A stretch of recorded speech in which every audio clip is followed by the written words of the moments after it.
اللہ کی اطاعت کا کوئی ایسا محدود وقت نہیں ہے کہ جس کے ختم ہونے سے طاعت بھی ختم ہو جائے، اور نہ ہی عبادت کی کوئی متعین مدت ہے، بلکہ عبادت تو بندوں پر اللہ تبارک و تعالیٰ کا حق ہے، اور عبادت ہی اللہ کا حق ہے جس کو بندے تمام اوقات میں انجام دیتے ہیں اور زندگی کے مواقع میں اس میں مشغول رہتے ہیں اور عمر کی ساعتیں اسی میں گزارتے ہیں۔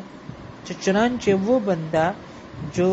زندگی کے مرحلوں کو اللہ کی فرمانبرداری میں گزارتا ہے اور اللہ کی خوشنودی میں اس کو صرف کرتا ہے، وہی اللہ تبارک و تعالیٰ کا پرہیزگار ولی ہے، جن کو اللہ تبارک و تعالیٰ نے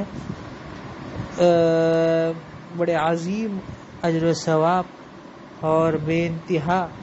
فضل اور احسان کا وعدہ کیا ہے۔ مولا رب کریم ان کو اسی طرح بدلہ دے گا۔ اللہ رب العالمین اور وہ احکم الحاکمین ہے، عادل العادلین ہے، تو عارفین کے ساتھ عارفین جیسا برتاؤ کیا جائے گا، کیونکہ انہوں نے اللہ تبارک و تعالیٰ کو کما حق پہچانا، اس کی قدر کی اور اس کے حق کو مکمل ادا کرنے کی کوشش کی، چنانچہ اللہ تبارک و تعالیٰ ان کو بدلہ دے گا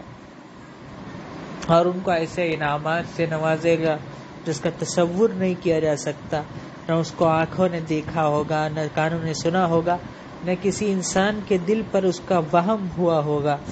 اور ان کو اعزاز والے گھر میں ان کو بدلہ عطا فرمائے گا، اور نعمتوں والے مکان میں ان کو رہائش پذیر کرے گا، ایسی جنتوں میں جس کی چوڑائی زمین اور آسمان کے برابر ہے۔ تو الہ الاولین والآخرین، اولین اور آخرین کے معبود کے جوار میں یہ اعزاز انہیں مبارک ہوگا۔